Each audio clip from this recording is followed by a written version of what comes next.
Okay, hello everyone. It's been a while since I recorded one of these videos. I know I said it would come out in a week, but I think it's been a couple of years. Maybe a year and a half? I don't know. Okay, so anyway. When I did my last rant, I said that I'd talk next about movie theaters. So I worked at Fry's for about 9 months, and I had an altercation with the department manager, who was doing things that seemed untoward to me. Turned out I was right. I found out after several months after I quit/fired because I said I wanted to turn my 2 weeks notice, and then he fired me on the spot. After he gave me I was suspended for a couple of days for being blamed for something he did. We won't go into details on that. I'm not going to throw this guy under the bus any more than he already has been. He has gotten his comeuppance.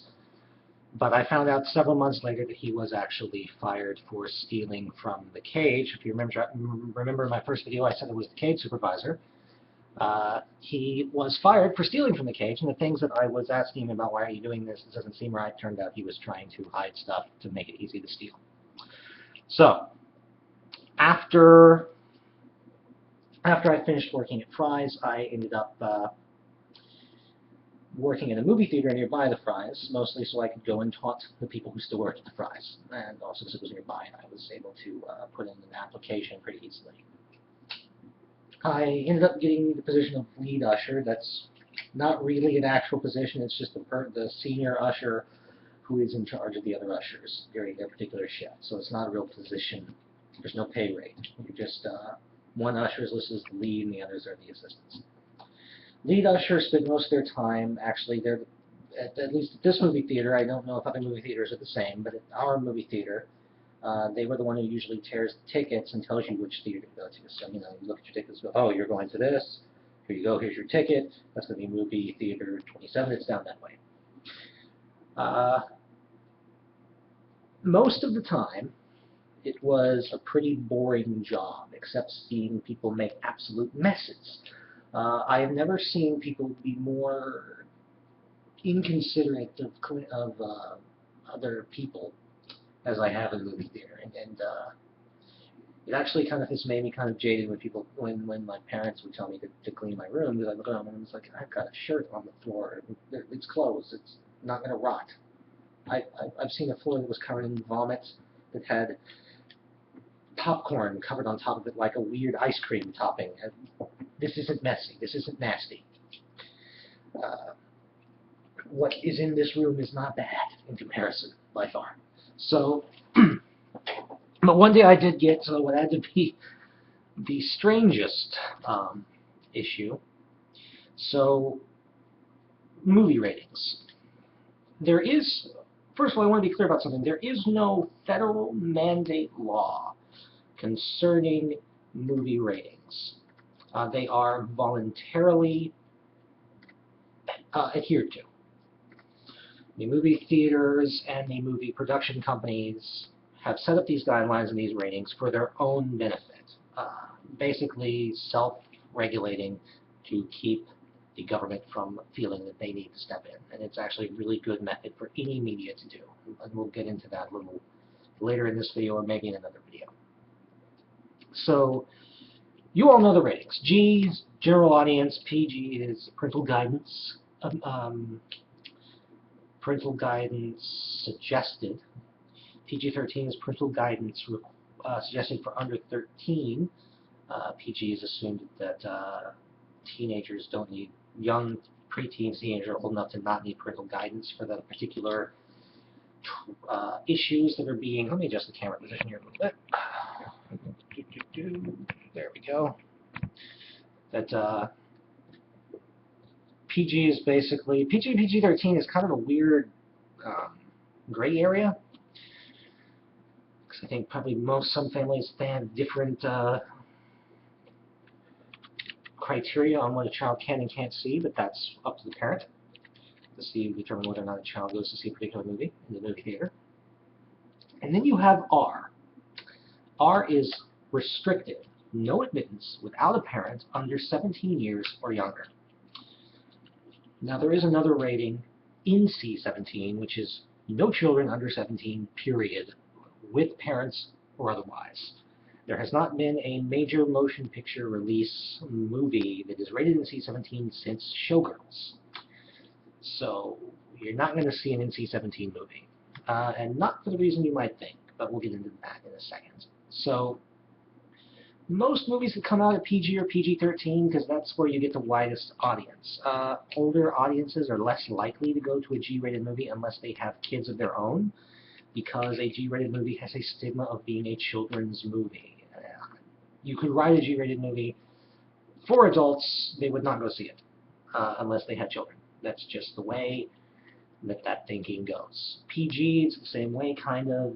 You're more likely to get adults to go see a PG movie, but PG-13 or R is where your money making is as far as adults. So one day, or one afternoon, I am tearing tickets, and it's a pretty big crowd. It's getting to be the evening, and this guy comes up with two girls. They're young girls. They could not have been older than 10. We're talking, you know, little jumper dresses, little kids. He tells me, I'm going to go see this movie, and I don't even remember what the movies were, because that was not the thing that caught my attention in my memory. And the two girls are going to go see War of the Worlds.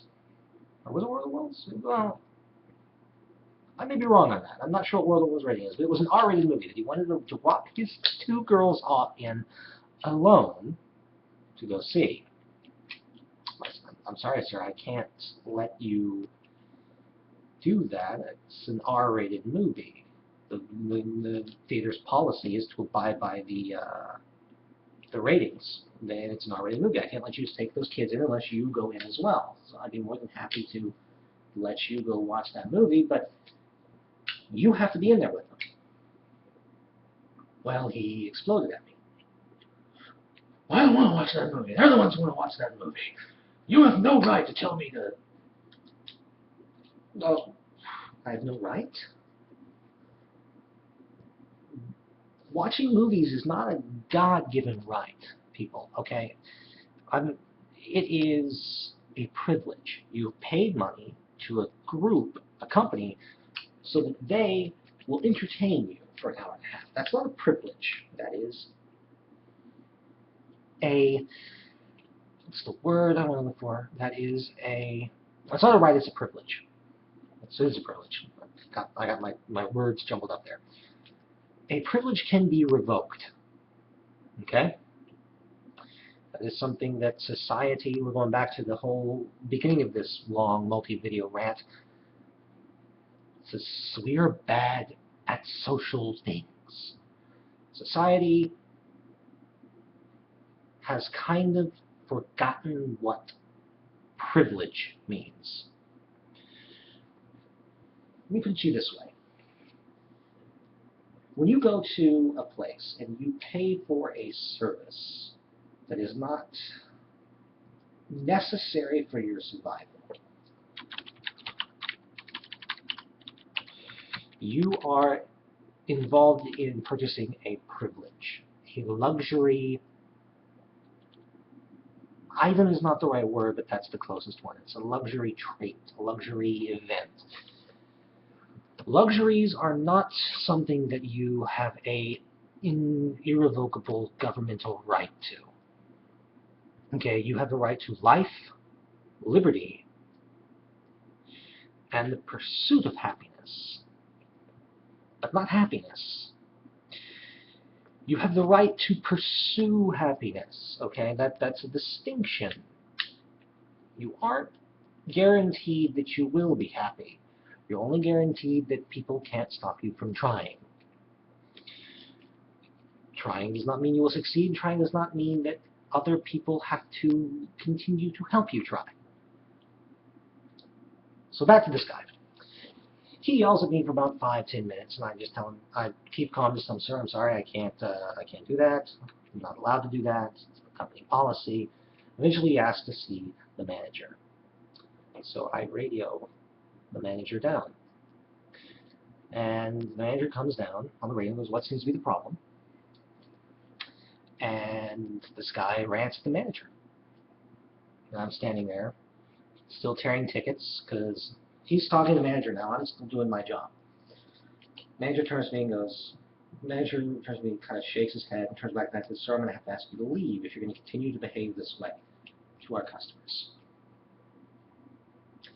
Guy rants for a little bit, but he does eventually pack up and leave after calling us some very rude names.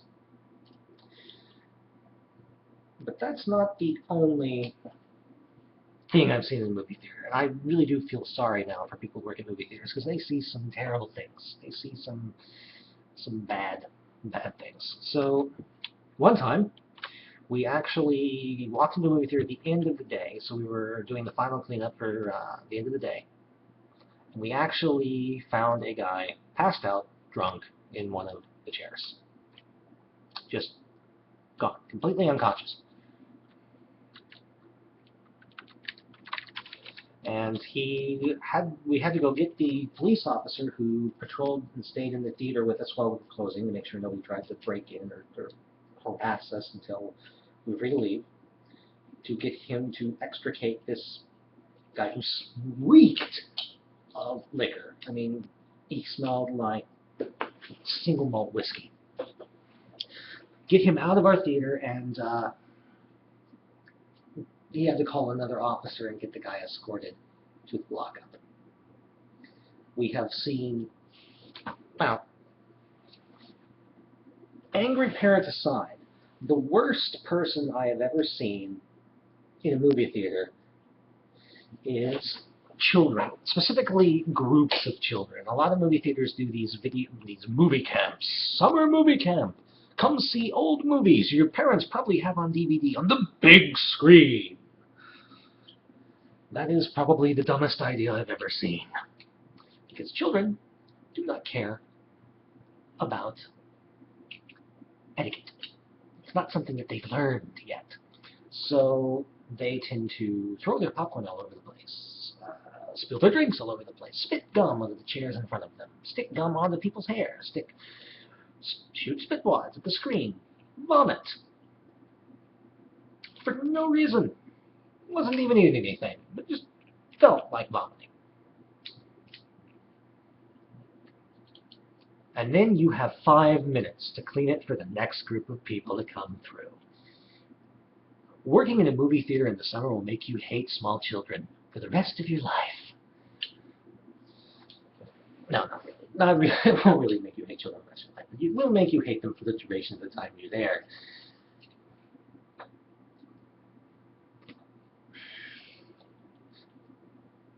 So, movie theaters, AutoZone, nope, I said where I worked, auto parts stores, Rise Electronics. There's one other place I've worked, well, 2 others. One, well, that's going forward in time to a little place called Wistron.